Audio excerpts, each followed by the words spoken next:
Okay, good morning, everyone, and welcome to the DIA webinar, where we have the fabulous Dr. Lisa Dorn.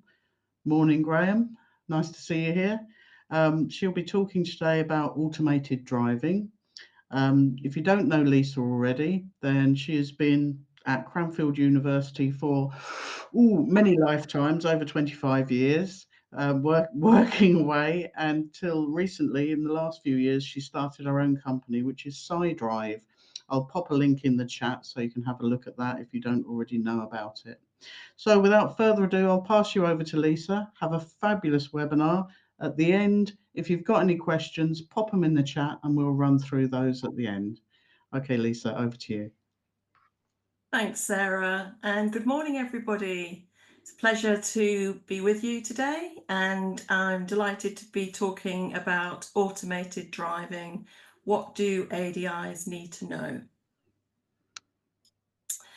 So first of all, very brief introduction to SciDrive. We provide accredited training for road safety professionals and also for drivers, which I'll tell you a little bit about at the end. Research and assessments for drivers. Assessing driver behaviour is one of the main types of activities that I get involved with, and also the design of interventions for improved road safety.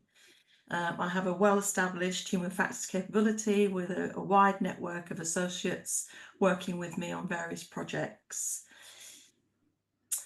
These are some of the current projects that I'm involved with. The first one, Transport for London, working with all the London bus operators on pedal confusion, why it is that people mistake the accelerator for the brake and vice versa, what goes on in the brain. And then more recently involved with the Association of Ambulance Chief Executives, designing a seatbelt campaign for paramedics, ensuring that they use their seatbelts in the back of ambulances. I've been working with Dorset Police for a long time, designing driver diversion schemes, and then with the Driver and Vehicle Standards Agency, putting together the official DVSA guide to better driving. And if you haven't already got that on your bookshelves, then you should. And most of my work actually is with people driving for work, and recently working with Fleet Forum to design interventions for aid workers working with in very difficult circumstances, delivering medical aid and so on to people all around the world. And then now working with Travis Perkins on bridge strikes. Why is it that drivers mindlessly plough their trucks into bridges when all the flashing lights are going off? There's lots of signage, but still drivers carry on driving through. So these are some of the projects that I'm involved with right now. But today I want to talk about automated driving, because I think there's a lot of confusion around exactly what automated driving is. For example, if we sort of look at this in a very simplistic way, because often many people get a bit confused with the technology. So if we divide it into three basic types of ways in which the role of the driver is different. So currently we have quite a large number of vehicles on our roads, millions of vehicles on our roads, which has, as part of the technology, ADAS, or Advanced Driver Assistance Systems.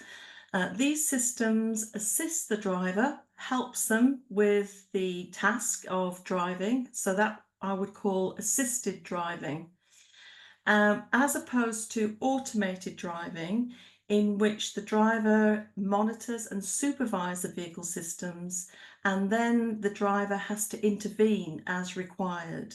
Now, during automated driving, your hands can be off the wheel for a short while, and also your eyes can be off the road for level 3. I will talk about different levels of automated and autonomous vehicles shortly. And then there's the autonomous vehicle. Now, an autonomous vehicle is where there's no driver at all. You are literally a passenger, and the vehicle is doing everything for you. Now, These are comparatively rare. They're often used in passenger transport, though. In the UK, there are some systems that are fully autonomous around airports, and they tend to be geofenced. So in other words, they only do very restricted routes. And the idea of everyday drivers having an autonomous vehicle is really futuristic. It's likely that that's not going to happen for some time. However, where we are right now is we have a lot of assisted vehicles, and we have a lot of automated vehicles as well. So I want to talk about the impact of automated vehicles on human factors, and because I think that there are some things that ADIs really need to know. So first of all then, with regard to assisted driving, we have a number of different sensors and cameras on the vehicle nowadays. And what these sensors and cameras enable us to do is to detect whether or not there are specific objects or obstacles in the way of the driver. And it will sound some kind of alert or alarm. It will also detect when the driver is committing errors, or perhaps when the driver is not alert. So fatigue monitoring systems, these kinds of things. Now, ADAS, Advanced Driver Assistance Systems, have a long history that actually began with anti-lock braking systems back in the 1970s. But now, in the 2020s, ADAS features are in somewhere around 1 billion or more vehicles around the world. And so many vehicles, they come as standard, and you may find that you have a vehicle, it's got some of these systems on there, and you may not really fully understand it, and many people don't actually read the manual and learn exactly what it is that these systems can and can't do. Certainly, one of the systems that often creates a lot of issues is around lane keep assist, and that's been installed in over half of new cars sold in Europe in 2021. Now, with regards automated driving, we are really looking at something very different. Here we're looking at a essentially hands-off driving experience. It's also referred to as level 2. So level 1 is assisted driving. Level 0 is manual, just your ordinary old-fashioned vehicle without any ADAS features operating. Level 2 is the automated driving system. And an example of a hands-off type of driving experience you might have is with a Tesla on autopilot. And here, although your hands are off the wheel, you must constantly monitor the system and supervise exactly what it's doing and be ready to take over control at any time. And what is happening essentially in automated driving is that 2 or more ADAS systems are being combined so that it can take over various aspects of the driving tasks, such as speed, braking, and even repositioning in a lane. Now, with a level 3 vehicle, you're actually able to take your eyes off the road as well. And that sounds really kind of scary. And actually, they will be on our roads in the UK from next year. And here, only certain roads are going to be able to operate level 3 vehicles, and only in certain weather conditions. But it's likely to be very useful for traffic jams where nothing much is happening. It's very slow speed. It will accelerate and overtake a slow moving vehicle. And some of the systems that are likely to be level 3 first would be the Mercedes, because they were the first to get approval for level 3.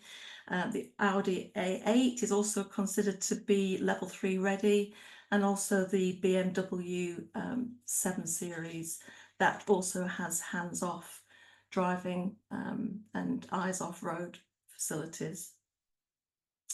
Okay, so hopefully that kind of explains automated driving and assisted driving, kind of see the difference between those two types of roles that the driver has. The question is, are automated vehicles safer than humans? Because that's what the manufacturers will want you to believe. Um, so if we just take the Ford Mach-E, which is actually now available on UK roads, it's a level 2 system. It automatically brakes, accelerates and repositions in the lane using all these cameras and radars that we've talked about. And also it's monitoring the driver, looking at their gaze and their head position to make sure that they're actually looking at the road ahead and checking the system. And then if it thinks that the driver is not paying attention, it can actually sound a warning and then slow down if it looks as if the driver's not re-engaging. Now, currently that's geofenced to 2,300 miles of the UK motorway. But the real question here is, in what way can we argue that that system is safe? Is it possible that the sensors are better than the human eye? Especially when you consider that radars, cameras, and LiDAR and all these technologies that are available are really still developing. A human will have encountered absolutely thousands and millions of different scenarios that it can make sense of. Whereas with a camera system, it's possible that they may misclassify or be fooled by an unusual situation that a human would actually be able to respond to in a different way. Certainly, there's been several cases where an automated vehicle has done exactly that. So here's some recent cases in the US, and of course the penetration level of the vehicles at level 2 is much greater in the US than it is in the UK. So the National Highway Traffic Safety Administration is currently investigating 2 fatal crashes, which both are due to the Mach-E falsely detecting stationary vehicles only last year. And what happened in both cases was that the vehicle was traveling at over 70 miles an hour on the highway at night in Blue Cruise mode. So in Blue Cruise mode, it's lane centering, it's kind of using adaptive cruise control and also pre-collision warning technology. So it's in Blue Cruise mode, and the vehicle ploughed into in both cases, into another vehicle and led to fatalities. Unfortunately, the driver was not monitoring the system as they were supposed to be monitoring the system. They did not apply the brakes or take any evasive action. So obviously, if the driver had been using the system appropriately, then that wouldn't have happened. There have also been many crashes in which Tesla have been involved using autopilot, and these are some of the concerns that, from a human factors perspective, I feel that we should be taking notice of, especially when it comes to instructing how best to cope with these new types of technologies from a human factors perspective. Especially with regards to one of the major players, if you like, in human factors in the world. His name is Peter Hancock, and he is head of the National Transportation Safety Board. And he says incredibly succinctly and correctly, if you build vehicles where drivers are rarely required to respond, then they will rarely respond when required. What's going on? Why is it that drivers take much more of a passive role in these kind of vehicles, and how can we ensure that they do actually monitor the system so that they can respond if something goes wrong with the technology. So what do ADIs need to know? Well, essentially you need to understand the human factor impact when drivers become supervisors. So, how are we selecting from our environment when driving? What information is being selected? How are we able to focus our attention? How can we sustain our attention over a long period of time on a journey? How can we not get bored and fatigued and withdraw from the task, become out of the loop? And as we allow the vehicle to drive for us, how can we avoid inattentive behaviours where we perhaps get distracted through engaging with some secondary task?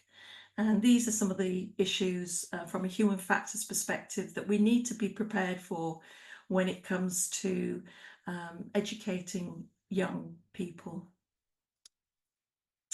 So from an information processing perspective, what we must really have as a first port of call to be able to attend to what's going on in our road environment is an input through to our senses that must be registered.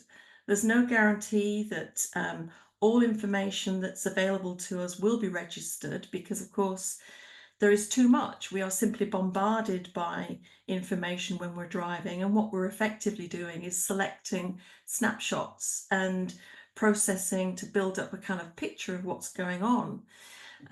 So if we actually don't take a snapshot of a particularly dangerous unfolding hazard, then we are in danger of not even registering that hazard is there. Then, even if we do register the information, we need to process it. What does it mean? How do we interpret that information? And then once we've processed that information, we need to decide on how we respond. And we often have different decisions to make, like, should we stop? Should we go? Should we accelerate? Should we decelerate? Should we change lanes? There's lots of different decisions that we're making all the time as a driver. Now, when it comes to the risks of driving, we know that if we're looking away from the road view, that we have a massive increase in crash risk if we look away for more than 2 seconds. So if our eyes are off the road when we're driving an automated vehicle, what impact will this have when the system's changing? There are different forms of distraction: manual distraction, hands off the wheel, which of course is what will happen in a level 2 vehicle; visual distraction, when our eyes are off the road, which is what will happen at level 3, and of course at level 2 because people don't follow the rules; and then cognitive distraction, which is mind off road. Now, with cognitive distraction, this is a major problem, because when these systems are operational, it really is dependent on how good the driver monitoring system is to detect whether or not the driver is paying attention. Now, for all intents and purposes, a driver can look as if they're paying attention, but actually be thinking about something else. So how on earth can we detect whether or not somebody is cognitively distracted in one of these vehicles? One of the really kind of major ways in which we, as human factors specialists, need to focus on is the problem of sustained attention, or vigilance, because what vigilance is defined as is the maintenance of a response over time. So it requires persistent and continuous effort and the ability to suppress and ignore distractions. And you have to really inhibit your desire, if you like, to shift your attention to irrelevant activities like using your mobile phone, or eating, drinking, and all of the other types of distractions that can occur when you're driving a normal vehicle. But when you're in an automated vehicle, the danger is that you become even more prone to distraction. And what we know from research in this field is that the hazard detection rate declines by over 30% in a 40-minute automated drive. Now, what that means is that people are less inclined to monitor their environment. And of course, this is where we're very concerned from a human factors perspective, because they're not prepared if something happens to the system to take over. One of the other aspects of automated driving is that workload is much reduced, and people also become much more stressed when they're in an automated vehicle because they're not in control, and also the effort required for monitoring over a sustained period of time is much more demanding for the driver. In a takeover request, I don't expect you to take on board all of this, but essentially we have the dynamic driving task here in this graph, and then during a takeover request where the system is saying, okay, you're in this dynamic driving task that's being carried out by the vehicle, but we now want you to take over. You now need to be managing the driving. Now, within the takeover request, there are operational domain aspects to this, whereby there are only certain parts of the road system that will enable you to drive in automated mode. But a lot of people can, and the systems allow them to ignore those constraints. And then there are also the human-machine interaction, the HMI systems, whether or not the driver is detecting those systems, their cognitive capabilities to be able to understand what's going on, and also how quickly they're able to respond, their psychomotor responses to those systems. Also, we need to think about what state the driver is in, whether or not they're in a good emotional state. Are they feeling angry? Are they feeling tired? Are they feeling frustrated, or perhaps anxious or stressed or under pressure? And all of these systems really need to be taken into account when we're monitoring the driver in a takeover request, making sure that they are actually prepared for the takeover. And so the system needs to make that decision as to whether or not they should issue a takeover request at this particular time. Now, in terms of research on takeover requests, what the research suggests is that most people are not prepared for takeover requests. They often feel quite startled when they occur. Oh, what's going on? I need to take over now. Where am I? What's going on?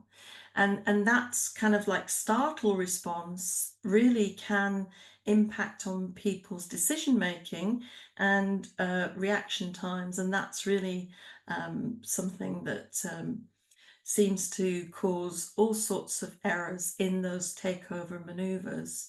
And in fact, reaction time is typically can be between 3 and 21 seconds.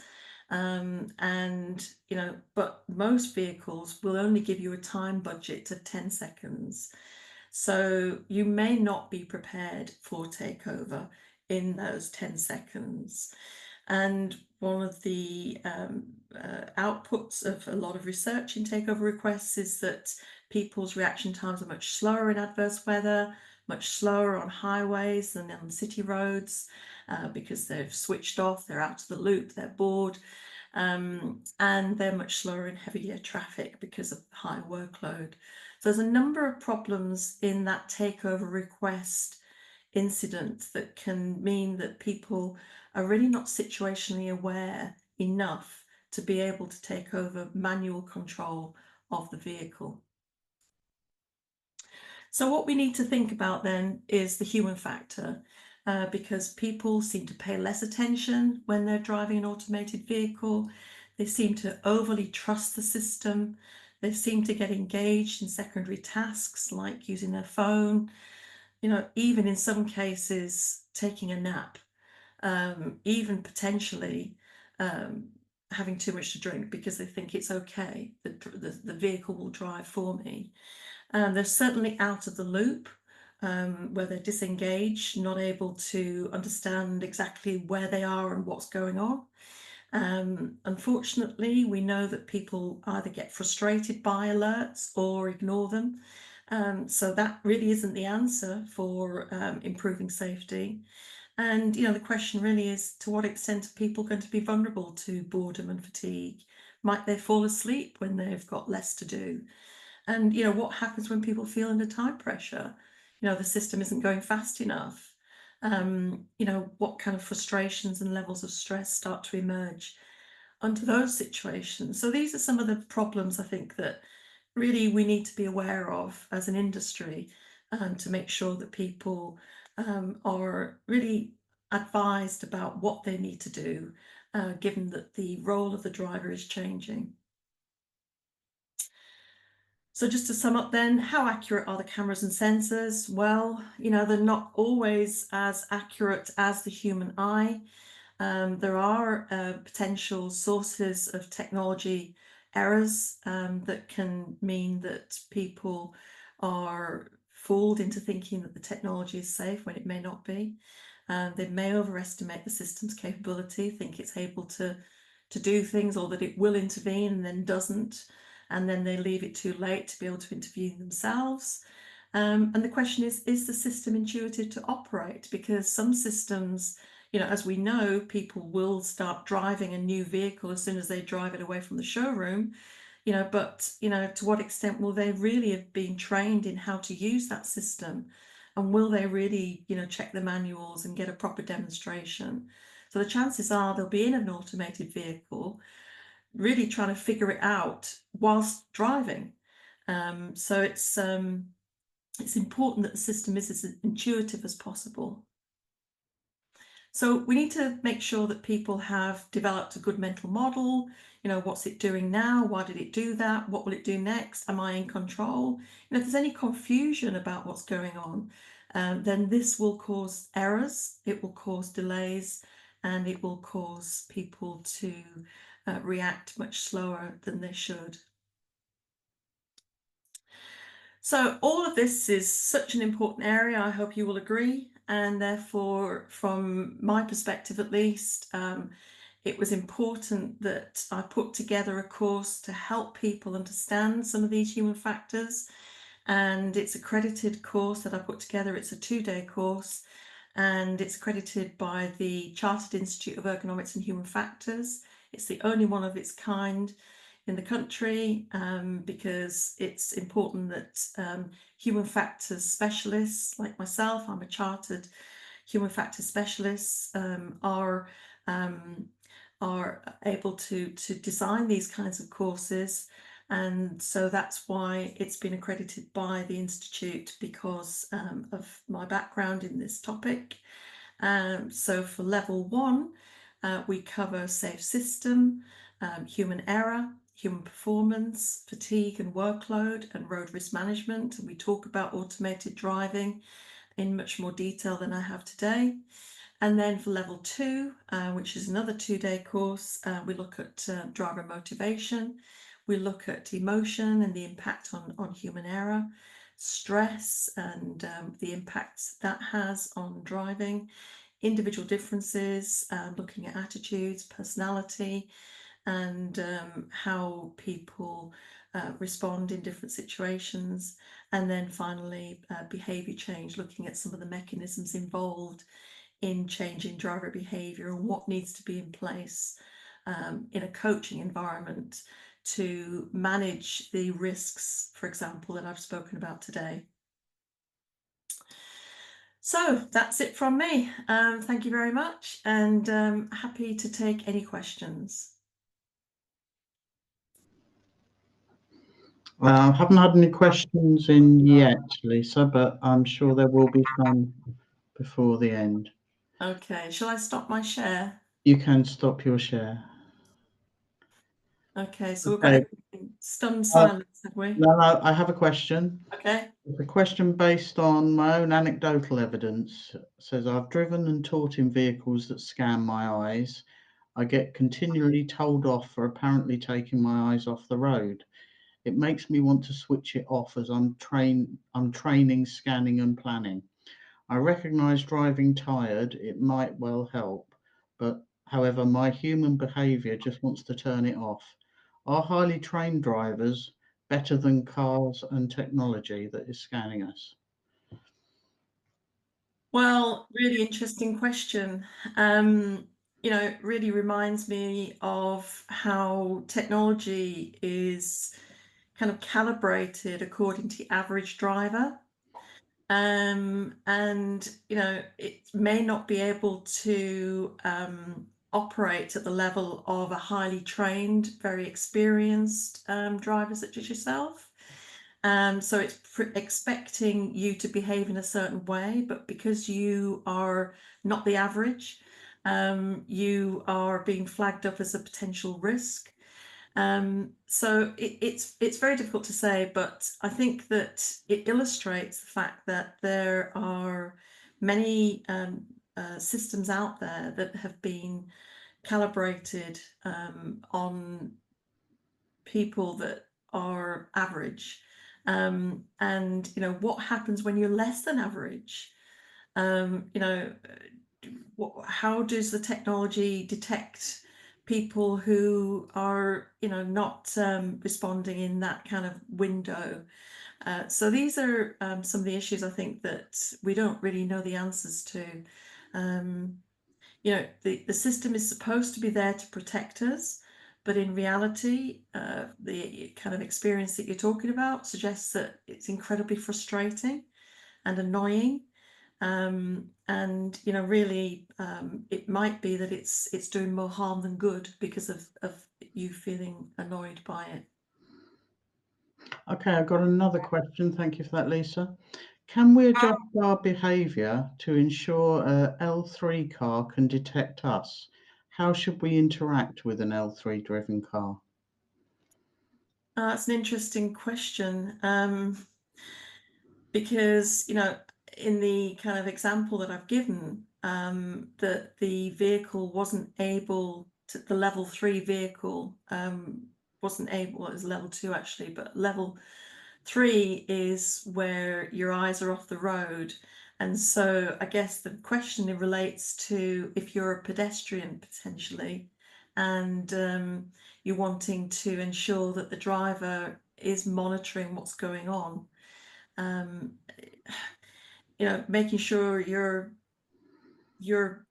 being seen is by the vehicle is something that you can't really do. So I struggle to answer that question really from a technological perspective. It's not really capable of kind of being able to do that. I think his follow-up question to that was what Yeah. quirks or traits could we look for to identify a car nearby was under L3 control? Ah, right. Okay. Now that's an interesting one. Because if you're in, if you're a vehicle, for example, who is emerging at a crossroads, and Yeah. the vehicle opposite you, you can see the driver, they're making no eye contact whatsoever, but Yeah. that car decides to drive. How are we recognizing that car is being driven under level 3? Well, it's really interesting. It reminds me of a study in which they put a kind of a notice on the vehicle to say that this is an autonomous vehicle, Mhm. and monitored how people responded to the autonomous vehicle. And what seemed to happen is that people expected it to stop and allow them to overtake. So the driver became much less courteous, and pedestrians were much more likely to step out in front of an autonomous vehicle than they would have done when they thought that the driver was in control. So it is clear that people respond differently to autonomous vehicles. If we perhaps have a system whereby the car, it's obvious to anybody around that the car is actually in automated mode, level 3, level 2, then that might be of benefit. But I suspect that vehicle manufacturers won't want that to happen. Yes.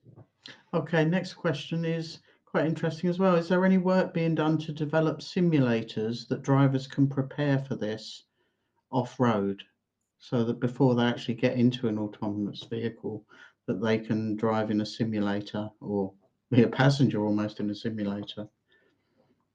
That's an interesting question. I'm aware of a new kind of way of trying to educate road users in using automated vehicles, especially with regards to takeover requests, where drivers are given training Mhm.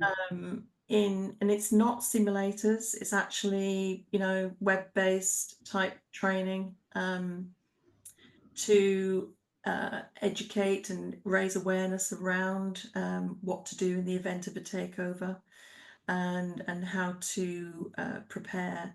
So, again, I would like to see manufacturers ensuring that that training is given to everybody who buys a level 2 and from next year a level 3 vehicle, so that they have to, as a bare minimum, understand, how the system works and what to do in various different types of scenarios. Fantastic. Okay, what will the systems do if no reaction occurs? Will they stop, avoid? VW has such a system at this time.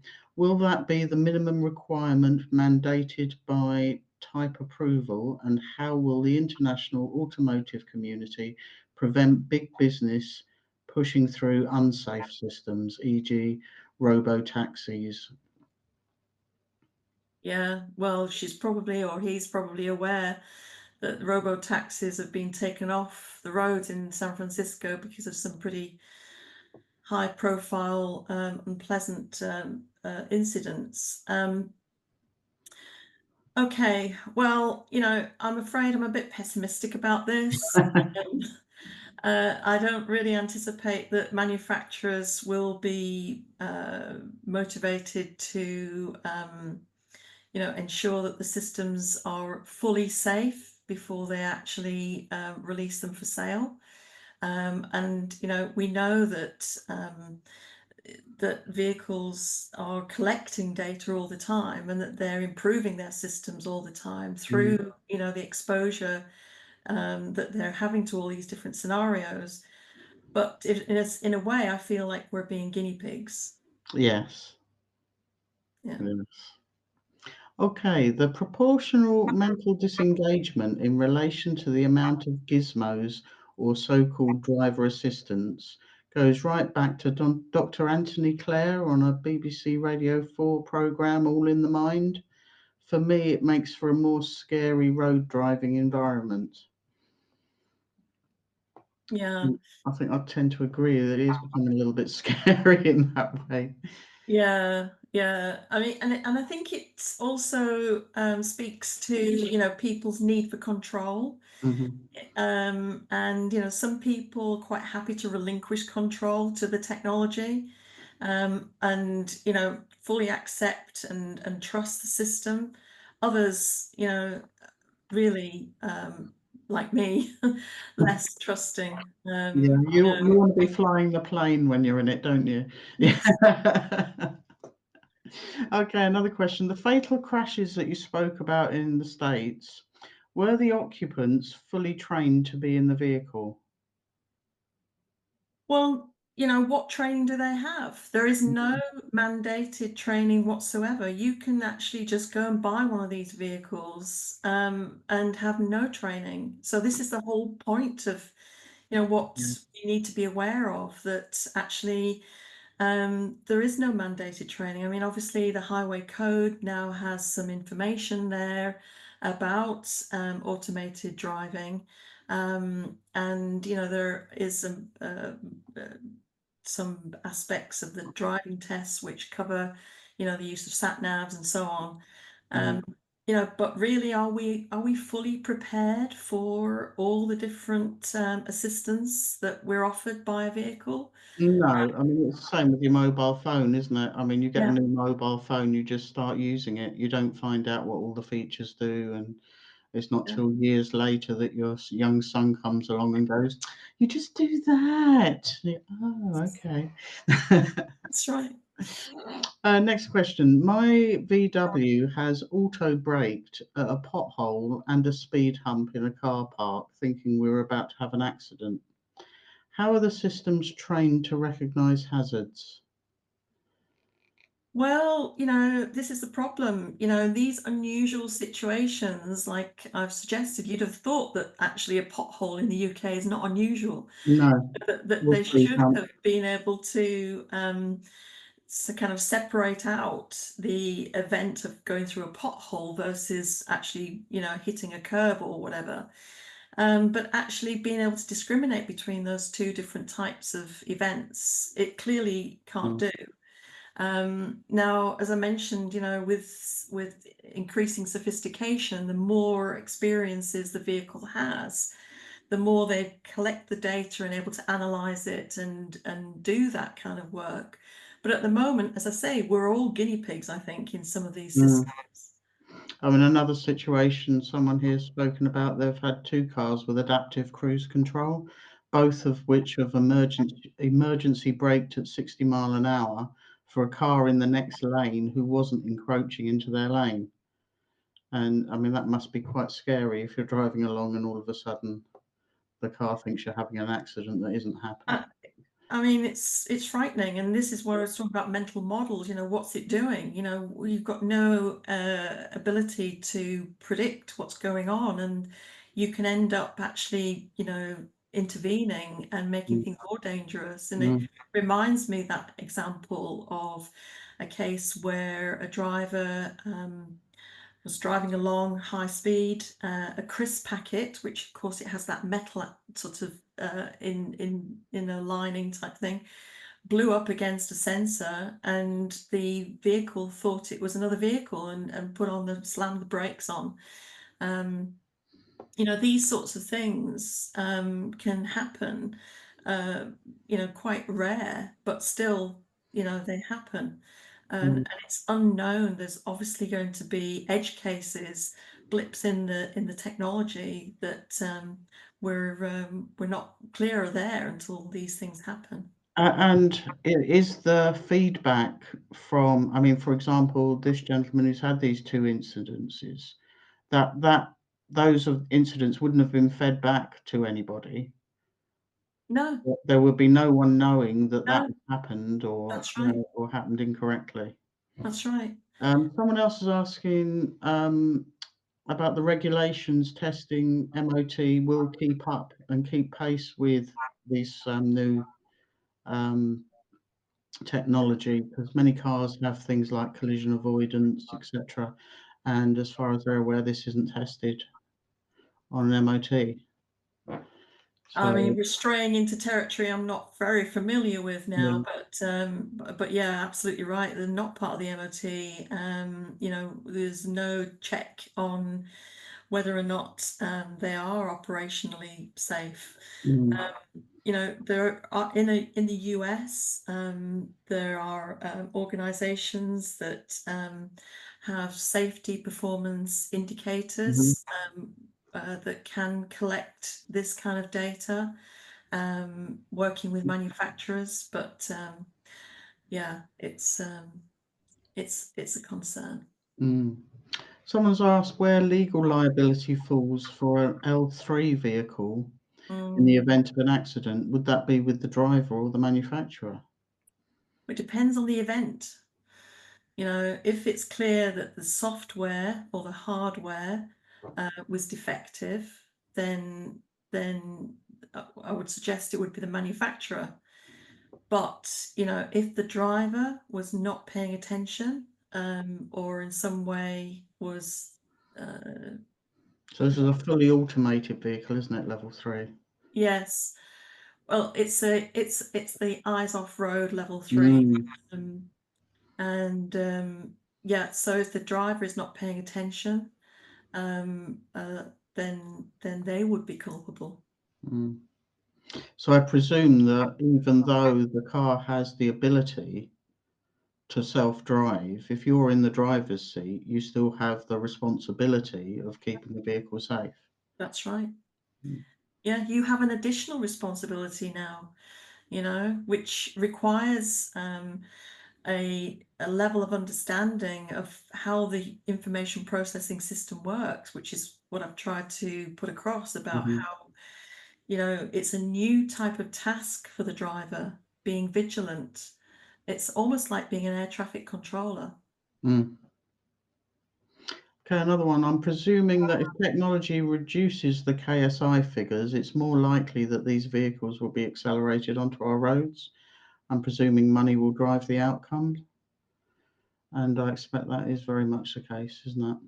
Well, absolutely. If there's evidence that there is an improvement, and a lot of research has been done on the safety benefit of assisted driving systems, and generally it's a good thing, and some systems are better than others. Like Mhm, AEB, for example, is very good. Others not as safe as the manufacturers claim, like, for example, electronic stability control. We've recently done some research where we found that the safety benefit of ESC is about 2/3 less than the manufacturers claimed. wow. When we looked back 30 years, and that paper is published if anybody's interested. So the different systems have a safety benefit, some more beneficial than others. But yeah, I mean, if there's evidence that automated driving is actually safer, Mm, then yes, I agree. But I think what might happen is that, at the moment we don't have very many of these vehicles on our roads, and the automated ones. So when we start to see them being a major feature of the traffic, what's going to mhm. happen then? We're looking at sort of 5 to 10 years from now. I mean, I guess it's the crossover stage that is the most difficult, where you've Right. got some automated, some fully automated, some a bit automated, and some non-automated. Yeah, Um, if overnight all of the cars became a level 3 car, it would yeah. probably be safer than this mishmash and changeover period. Mhm. Well, I would suggest that if all the cars became autonomous overnight Mm, and we were all just passengers, and there were sensors guiding everything, that yes, potentially, we've kind of got rid of human error. But don't mm, forget that human error is built into the technology. mhm. So, we're also vulnerable to cyber attacks. I don't know if any of you seen the sort of science fiction films where, all these autonomous vehicles are being taken over. Uh, Yeah, so who knows what could happen? It could be potentially catastrophic in the future if the wrong people were able to yeah. control all autonomous vehicles. I mean, I'm presuming that, not too far distant in the future, car ownership will be defunct and people will just order a car on the app. It will Mm. turn up at their address and take them to wherever it is they're going and then go and park itself somewhere, which will be nice because we'd then have streets without parked cars everywhere. But on the other hand, Well, I okay, think so even one step further, we might even have drones transporting us around in the future. But would maybe if way we got enough after. sky to transport us all to Asda at the same time, I mean, I just don't know. Okay, lane assist comes on when there are no line markings, and if the driver isn't ready, it will catch them out. Okay, I don't really know about that one, John. But someone else has asked, are you aware of any alterations, additions coming to the UK driving test to incorporate any of these technologies as they advance? I know that, this is something that we talk about in the Better Driving book, and I know that there are, major, plans for making sure that all of us are prepared. Mhm. But not at the moment. I can't give any information, and I'm not aware of anything that's about to happen. Someone else has asked, have you actually tried an L3 car yourself? And if so, No, did you get on with it? No. no, How far have you gone in any of these? Have you tried the level two level one? two, yeah, level two. And how was Level that?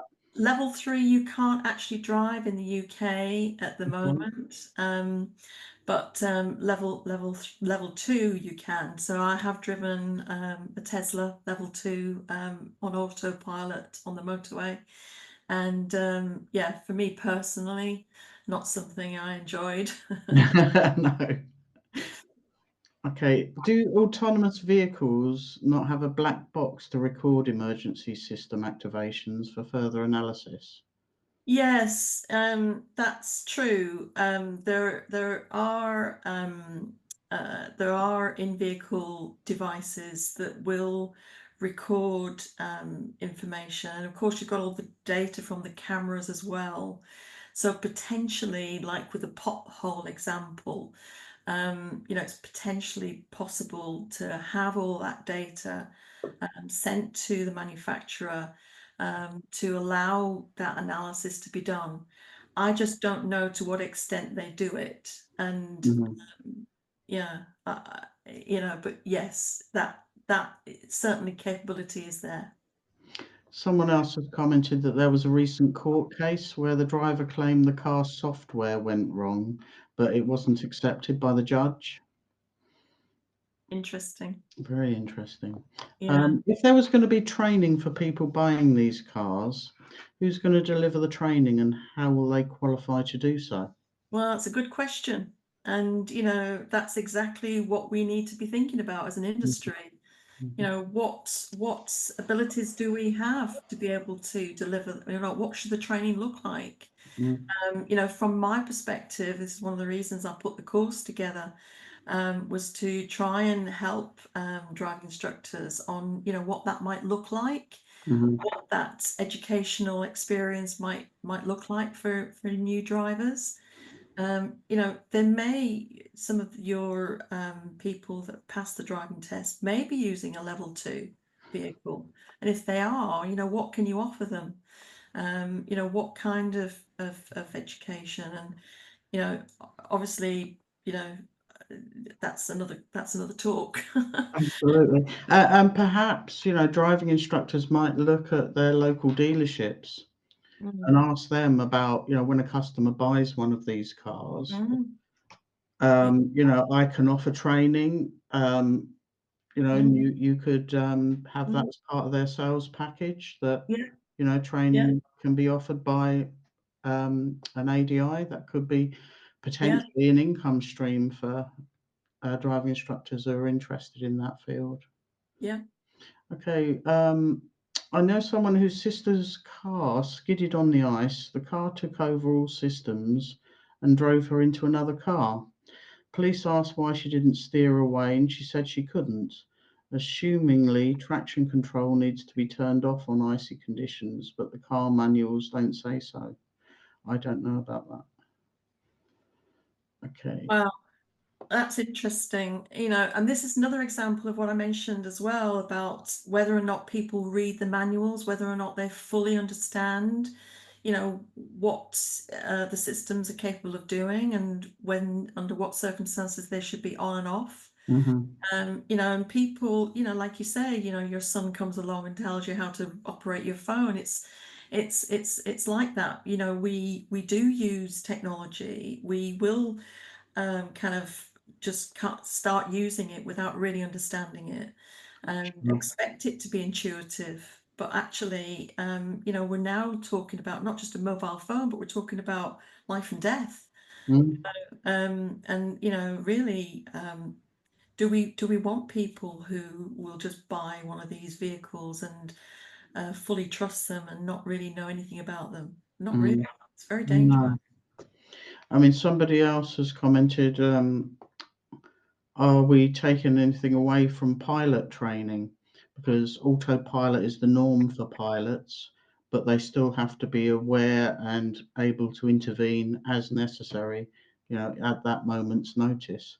So obviously they have training in place where they're switching from autopilot to taking control. And would it be good to look at that kind of training for drivers?